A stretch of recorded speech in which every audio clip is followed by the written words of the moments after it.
Ils sont à l'origine d'une crise diplomatique entre Washington et Ankara. Les missiles russes S-400 continuent d'être livrés à la Turquie. Depuis vendredi, pas moins de 4 avions russes transportant ces pièces ont atterri près d'Ankara. Un affront pour les États-Unis qui ont multiplié les appels à cesser cette livraison, mais les autorités turques refusent de céder à la pression.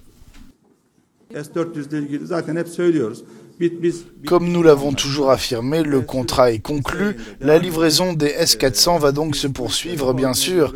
Nous l'organisons en termes de vol et d'autorisation pour le personnel. Notre ministre de la Défense l'a déjà expliqué. En ce moment, il n'y a aucun problème. La livraison va se poursuivre de manière sereine. En réaction, des membres du Congrès américain ont appelé à des sanctions contre les responsables turcs et à l'annulation des livraisons prévues de chasseurs F-35 à Ankara.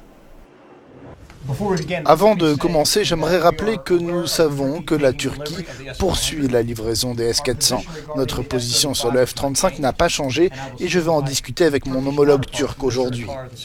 Les États-Unis ont insisté depuis plusieurs mois pour que l'allié turc, membre de l'OTAN, renonce à cette livraison de missiles russes.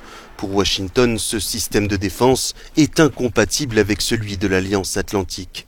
L'organisation a d'ailleurs exprimé ses inquiétudes autour de cette livraison, mais pour Ankara, le choix de son matériel de défense relève de sa souveraineté.